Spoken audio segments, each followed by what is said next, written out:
मेरा ससुर बहुत अमीर था और मरने वाला था। ससुर ने मरने से पहले कहा कि मेरी शादी 14 साल लड़की से कर दो और मेरी सारी जायदाद उसके नाम कर देना ताकि मैं सुकून से मर सकूं।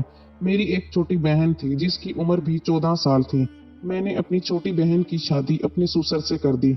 ससुर ने 3 दिन तक कमरा ना खोला। आज दरवाजा तोड़ा तो अंदर मेरी बहन और मेरा ससुर तो। हम दो बहनें थी, हमारा कोई भाई नहीं था। मेरी छोटी बहन उम्र में मुझसे बहुत ज्यादा छोटी थी, सबकी लाडली और हर वक्त खेल कूद में मसरूफ रहती थी। मगर मैं चौंका बड़ी थी, इसलिए बहुत सी ऐसी बातें समझने लगी थी जो किसी और को शायद समझ ना आती हों। वो हमारे घर के अंदरूनी मामलात थे। मेरी अम्मा का रोज रोते हुए अपने कमरे से बाहर निकलना, अब्बा के माथे पर पड़ती गहरी लकीरें और बात बात पर अम्मा को जलील करना, ये सब हमारे घर में बिल्कुल नॉर्मल सा हो चुका था। छोटी बहन उम्र में बहुत छोटी थी, इसीलिए ये सब उसकी समझ में नहीं आता था। वो अम्मा के आंसू देखकर भी बस इतना पूछती थी, अम्मा को क्या हुआ, और फिर किसी खिलौने में लग जाती। मगर मैं अक्सर माँ की आंखों में ठहरे हुए आंसू देखती और मेरा दिल दुख से भर जाता। अब्बा का रवैया हम दोनों बहनों के साथ तो बहुत मुनासिब था। वो हमें डांटते नहीं थे, ना ऊंची आवाज में बात करते थे। मगर अम्मा के साथ उनका रवैया बिल्कुल बदला हुआ था। ऐसा लगता था जैसे वो अम्मा को इंसान ही नहीं समझते थे, और यही बात मुझे सबसे ज्यादा अंदर से तोड़ती थी। एक रात मेरी आंख खुली तो मुझे अम्मा के कमरे से आवाजें सुनाई देने लगी। रात के तकरीबन 2 बज रहे थे। उस वक्त मेरी उम्र 15 साल थी और मेरी छोटी बहन सिर्फ 6 साल की थी। बाहर से आती दबी दबी आवाजों ने मुझे बेचैन कर दिया। मैंने करवट लेकर छोटी बहन की तरफ देखा। वो गहरी नींद में थी। उसका चेहरा पुरसुकून था, जैसे उसे हमारे घर के दुखों का कोई अंदाजा ही ना हो। मैं खामोशी से अपनी चारपाई से उतरी, नंगे पांव फर्श पर कदम रखते हुए अम्मा के कमरे के दरवाजे तक पहुंची। दरवाजा बंद था, मगर अंदर से आने वाली अम्मा की सिसकियों ने मेरी जान निकाल दी। वो बिलक बिलक कर रो रही थी और अब्बा से कह रही थी, अब बस भी कर दो। आखिर चाहते क्या हो? तुम कब तक यूं जलील करते रहोगे? मगर अब्बा की आवाज सख्त और बेरहम थी। वो कह रहे थे, मुझे बस एक बेटा चाहिए और कुछ नहीं चाहता, बस एक बेटा। और उसी के बाद अम्मा की चीखने की आवाजें आने लगी, ऐसी चीखें जिन्होंने मेरे जिस्म को साकत कर दिया। मेरा दिल जोर जोर से धड़कने लगा, मेरे हाथ कांपने लगे। मैंने दरवाजे का हैंडल पकड़ने की हिम्मत की, मगर उंगलियां साथ ना दे सकी और मैं वहीं खड़ी सुनती रही। अम्मा की आवाजें कमजोर होती जा रही थी और अब्बा की आवाज में जरा सा भी अफसोस नहीं था। उस रात पहली बार मुझे ये समझ आ गया कि खामोश रहना भी एक जुर्म होता है, और शायद मैं भी इस जुर्म में शामिल हो चुकी थी।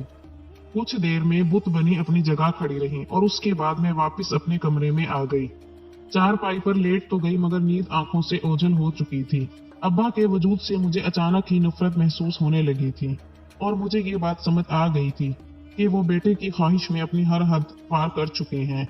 मैं जवानी की सीढ़ियां चढ़ रही थी, इसीलिए इतना तो समझ ही गई थी कि अब्बा बेटे की खातिर अम्मा को टॉर्चर कर रहे हैं। पूरी रात इसी कर्म में गुजर गई। आंखें बंद थी, मगर दिमाग जाग रहा था और दिल में एक अजीब सा खौफ बैठ चुका था। अगली सुबह जब मैं अपनी जगह से उठी और कमरे से बाहर निकली तो मेरी पहली नजर अम्मा के चेहरे पर पड़ी। अम्मा की आंखें सुर्ख थी, जैसे वो सारी रात रोती रही हों। चाल में हल्की सी लड़खड़ाहट थी, मगर इसके बावजूद वो दुपट्टा संभाले बावर्ची खाने में तेजी से हाथ चला रही थी।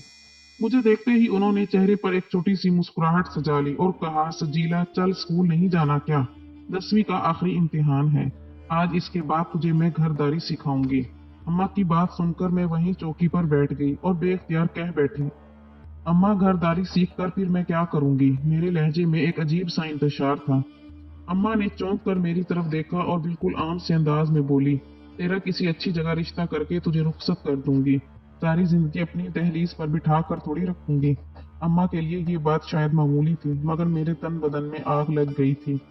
दिल जोर जोर से धड़कने लगा और मेरे मुंह से बेइख्तियार निकल गया, अम्मा मुझे शादी नहीं करनी है। मेरी बात पर अम्मा ने मुझे अजीब नजरों से देखा और कहने लगी, सजीला तुझे शादी क्यों नहीं करनी? कुछ दिन पहले जब तेरी दोस्त की शादी थी, उस दिन तो तू बहुत खुश हो रही थी कि जल्द ही तू भी दुल्हन बनेगी और ऐसे ही कीमती जोड़े पहनेगी। अम्मा ने चंद दिन पहले वाली बात याद दिलाई तो मैं तल्खी से मुस्कुरा दी और कहा, अम्मा उस वक्त मुझे मालूम नहीं था कि शादी क्या होती है, मगर अब आपको देखकर समझ आने लगा है। मेरी बात पर अम्मा के चेहरे पर एक रंग आकर गुजर गया और मेरी तल्ख मुस्कुराहट और गहरी हो गई। अम्मा अब्बा पर बहुत जुल्म करता है क्योंकि आपने उसे बेटा नहीं दिया। اب یہ بات میں اچھی طرح سمجھ گئی ہوں، اسی لیے مجھے شادی نہیں کرنی۔ اس سے پہلے کہ میں مزید کچھ کہتی، اچانک ابا پیچھے سے آ گئے اور غصے میں اماں سے بولے، بڑی اچھی پٹیاں پڑھا رہی ہو بیٹی کو، باپ کے خلاف کر رہی ہو۔ ابا کے لہجے میں اتنا غصہ اور حقارت تھی کہ میری جان نکل گئی۔ اماں فوراً نفی میں سر ہلانے لگیں، مگر ابا بولے، کل ہی شاہ نواز صاحب نے اپنے بیٹے کے لیے اس کا رشتہ مانگا ہے، میں تو سوچ رہا ہوں آج ہی ہاں کر دوں، لڑکی کہیں ہاتھوں سے نہ نکل جائے۔ یہ کہہ کر ابا ناشتہ کرنے بیٹھ گئے اور میری تو سانس ہی رک گئی تھی۔ ابھی تو میں اماں اور ابا کے رشتے کی حقیقت سمجھنا شروع ہی ہوئی تھی، اور سچ کہوں تو شادی کے لفظ سے ہی میرا دل خراب ہو گیا تھا۔ مگر ابا چپ چاپ گھر سے نکل گئے اور اماں نے دھیمی آواز میں کہا، اپنے باپ کے آگے ایک لفظ بھی نہ کہنا، ورنہ تیرا غصہ بھی مجھ پر ہی نکالے گا۔ یہ کہتے ہوئے اماں کی آنکھوں سے آنسو بہنے لگے۔ اتنے سالوں میں پہلی بار اماں نے اپنا دکھ میرے سامنے رکھا تھا، کیونکہ وہ جان گئی تھی کہ میں اب سمجھ چکی ہوں۔ ہمیں نادان سمجھ کر برسوں انہوں نے باپ کے کردار پر پردہ ڈالے رکھا تھا، مگر اب وہ پردہ اٹھ چکا تھا اور شاید اسی لیے ان کا صبر بھی ٹوٹ چکا تھا۔ میں نے اماں کو سینے سے لگا لیا، مگر اسی شام شاہ نواز صاحب ہمارے گھر آ گئے۔ ہاتھوں میں مٹھائی کا ڈبہ تھا، پھلوں کی تھیلی تھی اور ساتھ ہی انہوں نے پیسوں سے بھرا ایک لفافہ میرے ہاتھ میں رکھ دیا۔ وہ اپنے بیٹے زین کے لیے کسی شریف اور اچھی لڑکی کا رشتہ چاہتے تھے، اسی لیے انہوں نے ابا سے میرے لیے رشتہ مانگا تھا۔ چند ہی دنوں بعد میرے نہ چاہنے کے باوجود اماں مجھے رخصت کرنے پر مجبور ہو گئیں اور میں زین کے ساتھ شاہ نواز صاحب کے گھر پہنچ گئی، جو ابا کی دکان کے مالک تھے، بہت پیسے والے تھے۔ ان کی کئی دکانیں تھیں، کئی کاروبار تھے اور یہ گھر بھی بے حد عالی شان تھا۔ اماں کا کہنا تھا کہ میری قسمت کھل گئی ہے، ابا کو بھی یہی لگ رہا تھا، مگر میرا دل کسی انجانے خوف سے ڈوبا جا رہا تھا۔ کچھ دیر بعد دروازہ آہستگی سے کھلا اور زین کمرے میں آ گئے۔ ان کے قدموں کی آہٹ میں عجیب سی نرمی تھی۔ وہ سیدھے میرے سامنے نہیں آئے، بلکہ پہلے پانی کا گلاس اٹھایا اور میری طرف بڑھاتے ہوئے دھیمی آواز میں بولے، تھک گئی ہوگی، سارا دن لمبا تھا، یہ لو پہلے پانی پی لو۔ ان کے لہجے میں حکم نہیں تھا، بس خالص خیال تھا۔ میں نے کانپتے ہاتھوں سے گلاس لیا تو انہوں نے مسکرا کر کہا، گھبراؤ مت، یہ تمہارا ہی گھر ہے۔ ان کی مسکراہٹ میں بناوٹ نہیں تھی، بلکہ ایک عجیب سا اطمینان تھا۔ انہوں نے میرے سر سے دوپٹہ درست کیا اور فاصلے پر بیٹھتے ہوئے کہا، اگر تم چاہو تو ہم بس بات ہی کریں گے، تم پر کوئی دباؤ نہیں ہے۔ یہ سن کر میرے دل پر رکھا ہوا بوجھ ذرا ہلکا ہوا۔ وہ میرے بارے میں پوچھنے لگے، میرے امتحان کے بارے میں، میری پسند ناپسند کے بارے میں، اور باتوں باتوں میں ہنس بھی دیے۔ کمرے میں جلتی مدھم روشنی میں سب کچھ کسی خواب جیسا لگ رہا تھا۔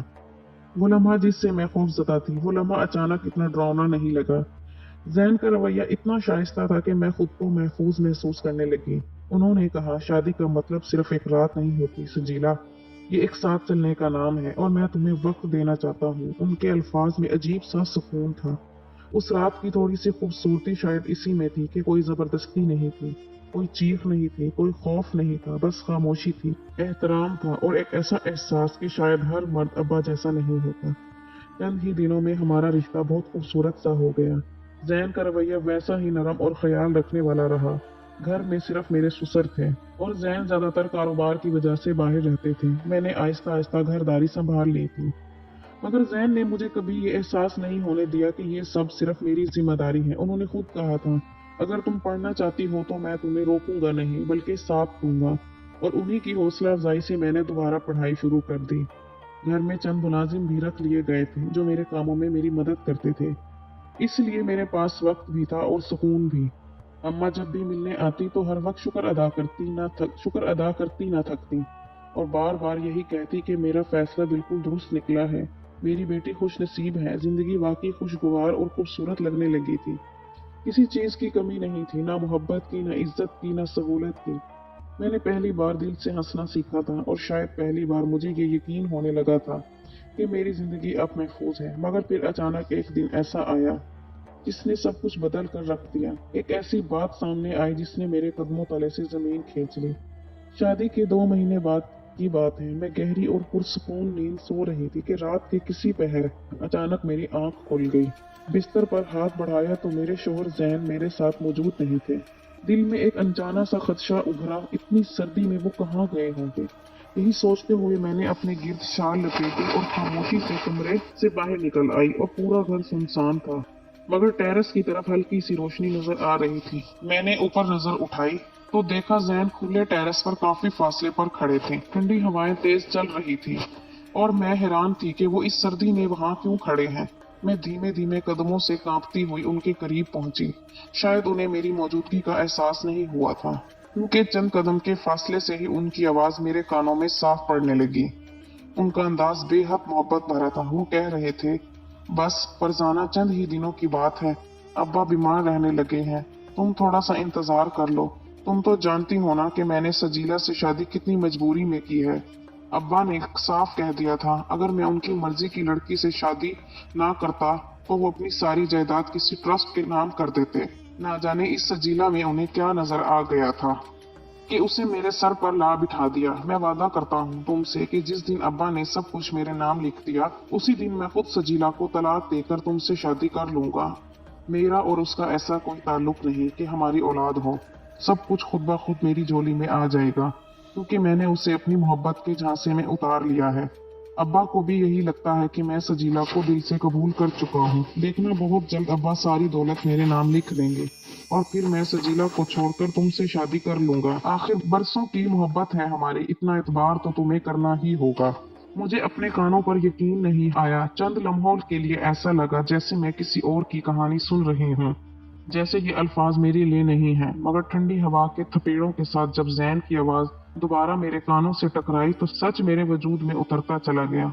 मेरे हाथ कांपने लगे, शाल मेरी उंगलियों से फिसलने लगी और दिल इतनी जोर से धड़क रहा था कि मुझे लगा वो आवाज जैन तक पहुंच जाएगी। मैंने खुद को दीवार के साथ टिका लिया ताकि गिर ना पड़ूं। मेरी आंखों के सामने पिछले 2 महीनों के सारे मंजर घूम गए।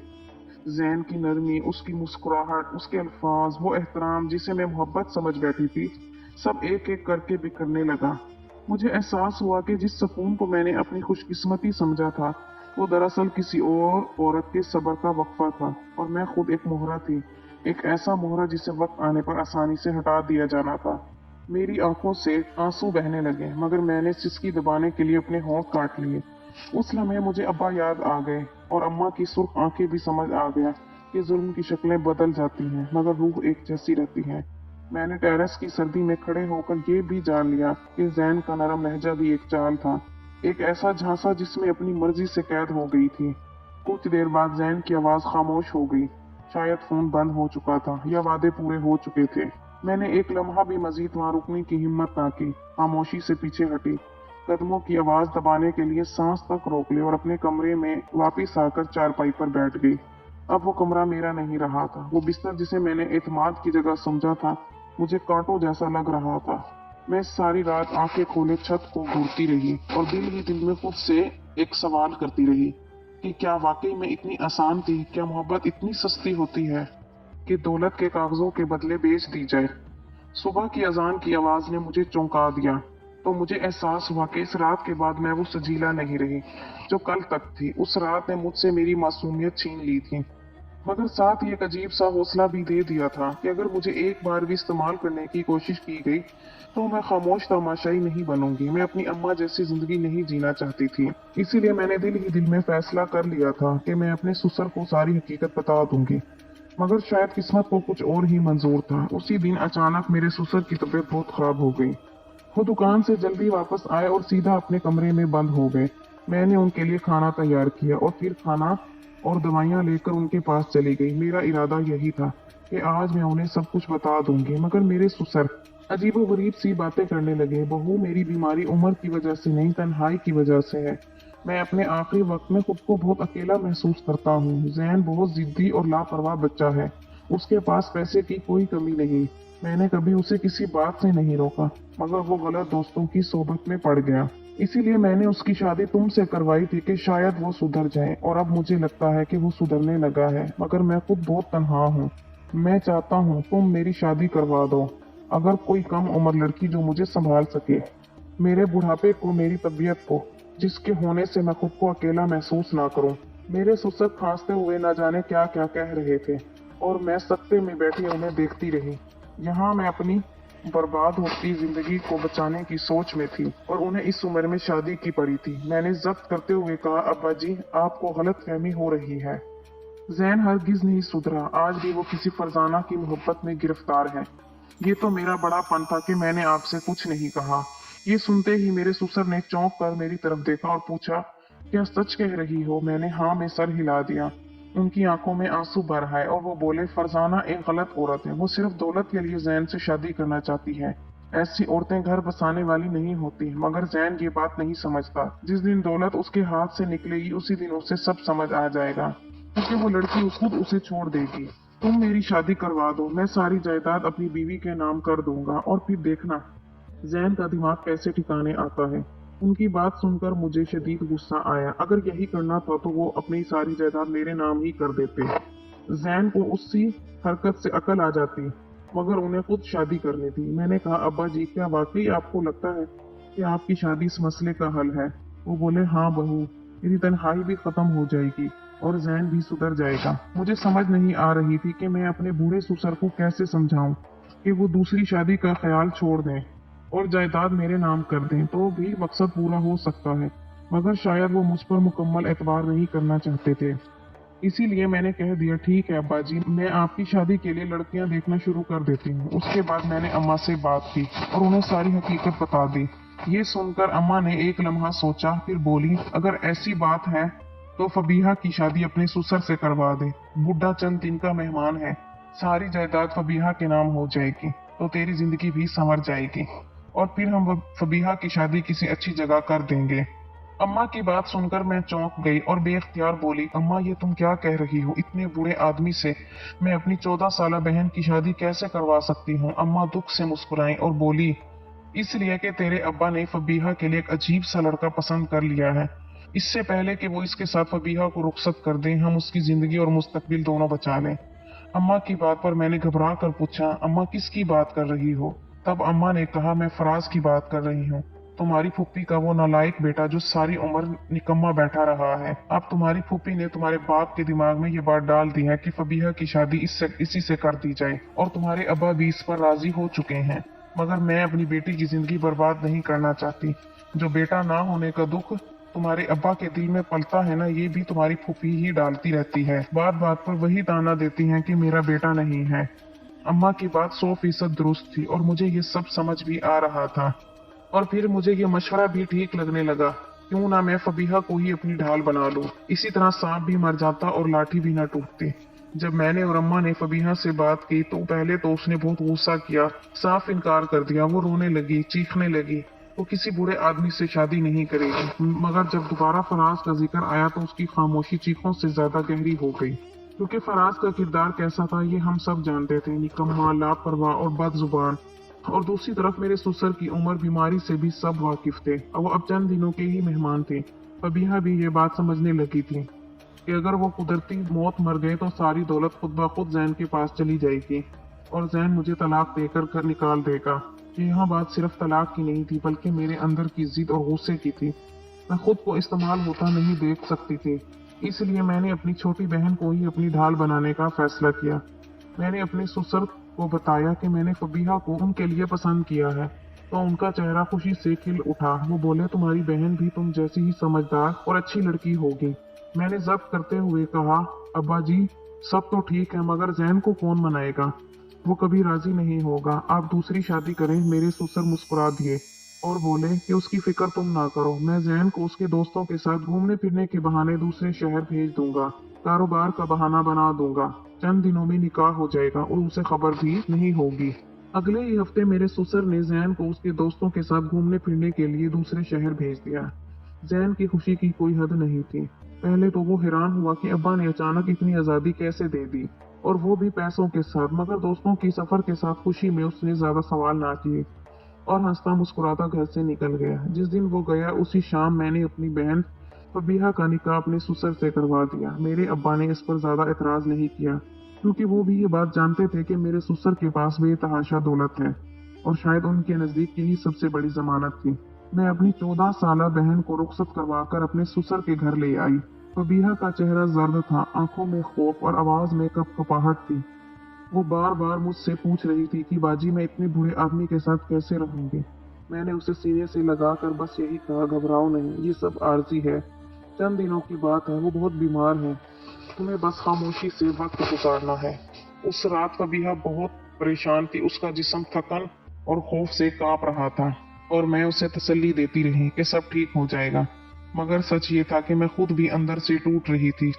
मैंने अपनी बहन को एक ऐसी जिंदगी के दहाने पर ला खड़ा किया था जिसका बोझ शायद वो पूरी उम्र ना उठा पाती, मगर उस वक्त मेरे सामने सिर्फ एक ही तस्वीर थी, अम्मा जैसी जिंदगी। और मैंने तय कर लिया था कि वो चाहे उसके लिए मुझे कितना ही सफा क्यों ना बनना पड़े, वो अंजाम अपने लिए कबूल नहीं करूंगी। मैंने फबीहा को नींद की एक गोली पकड़ा दी थी, ये तुम इस बूढ़े को खिला देना, तुम्हें रात भर कोई परेशानी नहीं होगी। वो जैसे मेरी बात समझ गई थी और उसके बाद मैं अपने कमरे में आ गई थी।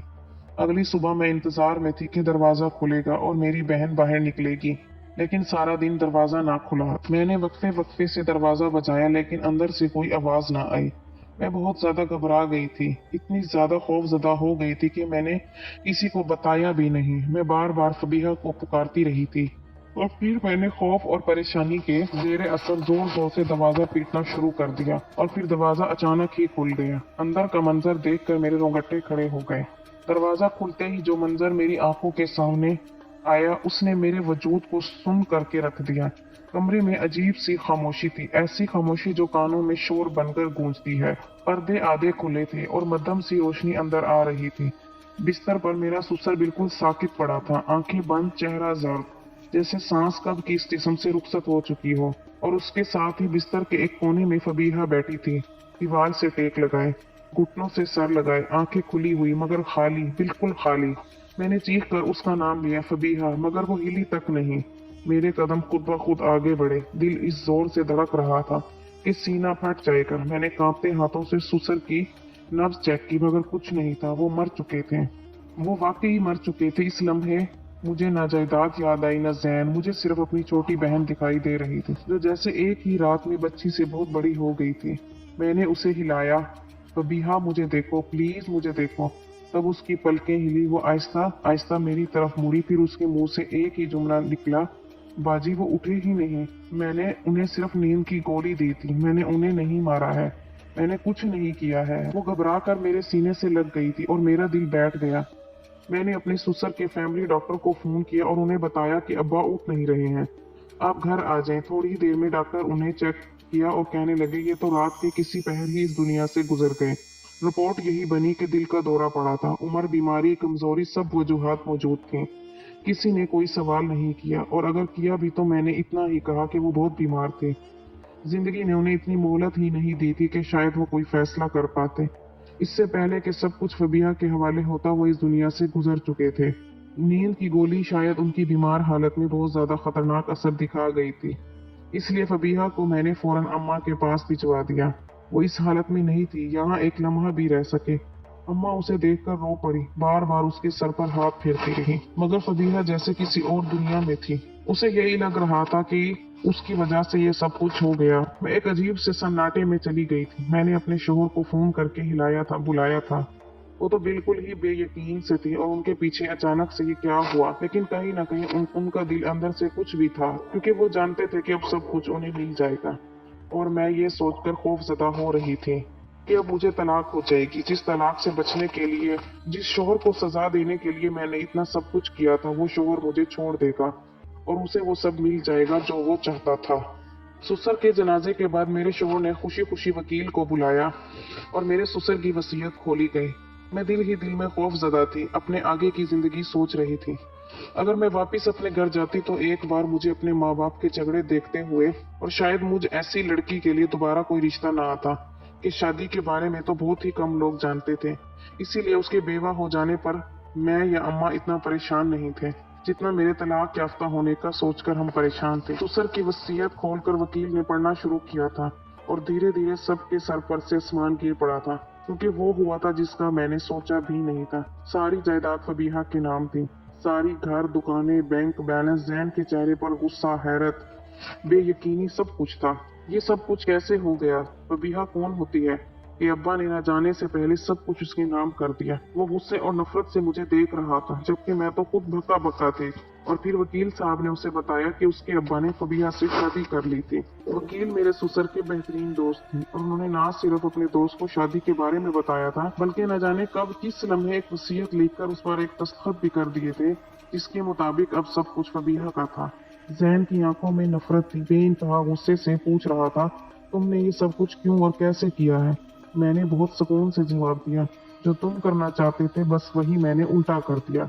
ये सब वैसे ही हुआ है जैसे होना था। तुम्हें क्या लगा था तुम फरजाना से शादी करके मुझे तलाक दे दोगे, सब कुछ अपने नाम करवा लोगे, मुझे बर्बाद करके सुकून से जिंदगी गुजार लोगे? तुम भूल गए हर औरत कमजोर नहीं होती। वह एक लम्हे को साकित हो गया। शायद उसे याद आ गया कि टेरेस पर खड़े होकर उसने किससे वादे किए थे। चंद दिन बाद फबीहा की सरपरस्ती अम्मा के हवाले हो गई। कानूनी तौर पर वो बहुत अमीर थी, मगर हकीकत में वो एक खामोश बच्ची थी जिसकी आंखों से बचपन छीन चुका था। और जैन, उसे वो कुछ ना मिला जिसके ख्वाब उसने देखे थे। न जायदाद, न ताकत, न वो फरजाना, क्योंकि जैसे ही दौलत का खेल खत्म हुआ फरजाना भी गायब हो गई। मैंने खुद अदालत में खड़े होकर जैन से अलहदगी मांगी। मेरे पास सब कुछ मौजूद था। मैंने अम्मा जैसी जिंदगी नहीं चुनी थी और शायद यही मेरी सबसे बड़ी जीत थी। हालांकि इस जीत की कीमत बहुत ज्यादा हमारी थी, मगर मेरा दिल मुतमईन था।